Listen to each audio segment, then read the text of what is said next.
tani waa sheeko aan loogu talagelin inuu daawado qofkii ka yar 25 sano waana sheeko dhab ah oo la qarinayay in ka badan 50 sano halkay qisada naxdinta iyo cabsida leh ay ka taagan tahay ilaa iyo haatan waa tuulo 85 kiiloomitir u jirta magaalada Dhuusamareeb kagana beega dhanka waqooyi haddii aad maqli jirtay qoys Soomaaliyeed oo argoos iyo dadkana isku laaya hadda waa qoys Soomaaliyeed iyo mas aan magaciisa la garanayn weli aan lagu arkin cariga ay Soomaalidu degto xataa qaaradda Afrika micidiisa iyo miridkiisuna uu yahay mid aan caadi ahayn iyo qoys Soomaaliyeed oo dagaal iyo argoos soo jireen ah oo ka dhaxeeyo maskan ayaana ah mid aan la arkin maalinkii waxaana dhex maray asaga iyo qoyskan taariikhdan soo socota fadlan gudbi muuqaalkan oo gaarsi saaxiibadaada sidoo kale ha ilaawin inaad page-kan like iyo follow dhahdo waa sheeko cabsi leh oo nooga sheekiyay Awow Axmed Cabdi Raage 72 sano jir qoyskiisu ay ahaan jireen reer guraa daga goobo badan oo ka tirsan miyiga Galgaduud waxa uuna haatan kaligiisa ku sugan yahay magaalada Dhuusamareeb ee caasimadda Galmudug qoyskiisii asaga oo kaliya ayaa ka haray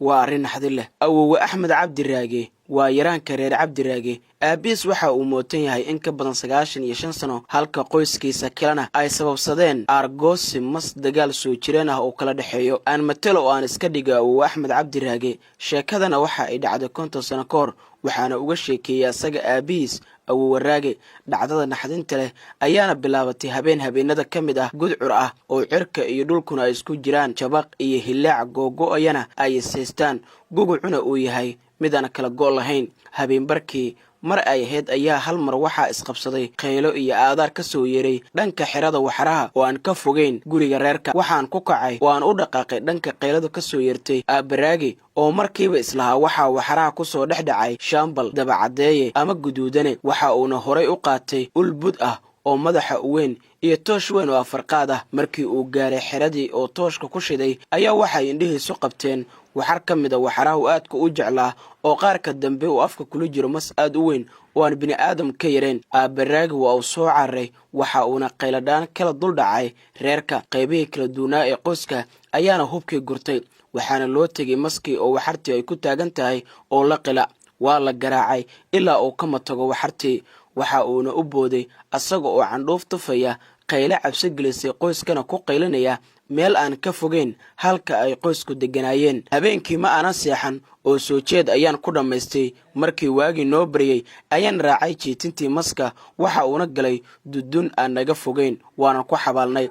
markii la joogo in ka badan 5 bil ayaa waxa dhacday arrin kale oo yaab iyo amakaag leh waa casirliiq markan waxaana ardayga reerka jiifa walaalsiyaad oo aad u daalan maadaama uu goobayay geel naga lumay in ka badan 15 cisho oo reerka ma uusan imaan siyaad waa uu hurdayay waxaase hal mar la maqlay qaylo waana la kala orday waxaa loo tagay siyaad oo galgalanaya oo leh war maskaas ayaa ay cunay dila maski waa uu dhaqaaqay waana daba galnay aabe ayaa soo qaatay qore kaarabeen ah waa uuna ku dhuftay maski halka ayaa lagu dilay waana iska jeednay oo waxa aan geynay meel cabaar inoo jirtay walaal siyaad waa uu sooxay waxaana loola cararay goob caafimaad oo magaalada ku taalay dhaqaatiirtii ayaa sheegay in lugta siyaad ay goyn tahay waana la jaray iska daba wareeg dheer kadib dhaqaatiirta ayaa ina weydiiyay magaca maska aan la kulanay goobtii ayaan geynay waanan ka soo weynay maskii waxa aanan aragnay raadka maskale waxa aanan aaminay in maski uu cunay maska raadkiisu halkan uu ku yaalo walaasiyaad waxa fashashtay lugtii laga jaray waxaana dhacday in haddana la jaro ilaa iyo sinta ugu dambeyn walaasiyaad waxa uu geeriyooday dhaawicii ka soo gaaray maska family-ga aad u murugaysan ayaa go'aan ku gaaray in hooygan xasuusta nagu reebay aan ka guurno sidoo kalena qoyska waxa soo galay cabsi laga qabo maska jiitay maskii aan dilnay waxa aanan degnay meel aan aad uga fogeyn meeshii hore markii la joogo 8 bilood ayaa waxa dhacday in walaasheen ay habeen aaday duurka si u soo xaajo gudato waxa hal mar yeeray dhawaaq argagax leh waxa ayna cod dheer ku tiri waa waray waan ku kala orodnay annaga oo isle malaha ninba korka ilaashanayay oo damac ka galay oo soo weeraray laakiin waxaan u tagnay walaasaaro afka ubur ka sii deynaysa iyo mas asna ku ag dhacay oo dhaqaaqila waana la dilay maskii waa la soo qaaday walaasheen sahro waxaanan geynay oday dhaqameed dadka ka saaro sunta bahalada waa uuna la tacaalay oo waa ay soo naaxday ilaa ay ka fariisato waa isku dhaxyaaday waa ayna qalqashay oo waa ay qaylinaysay. Odaygii ayaa nagu yidhi gabadhan jiniyo ayaa dardaray ee mingiska geeya subaxii. Walaal Saaro waxaa la geeyey meel mingiska lagu tumo oo magaalada ku taalo, laakiin kuma bogsoon.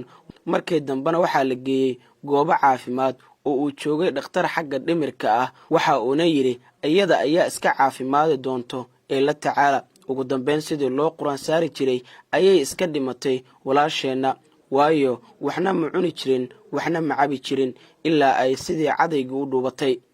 Aabasiyaad iyo adeer iyo qoyskiisii qabiisi kala duwnaa ayaa waxa ay go'aan ku gaareen in reerka la raro, waana guurnay. Waxa aan degnay hoy kale, waxaana loo wacay wadaado iyada oo la qalay neef geela. Waana la quraan saaray, jawiga waa inoo degay. Waxa aan u galnay xaalad deganaan ah. 2 sano kadib markii aan ilownay dhacdooyinka xanuunka lahaa ee na soo maray ayaa waxaa dhacday. La soco qaybta labaad ee qisadan. Hana ilaawo inaad like iyo follow dhahdo page-kan Xarxar Media. Magacaygu waa Cabdinuur Ciise Qalamed.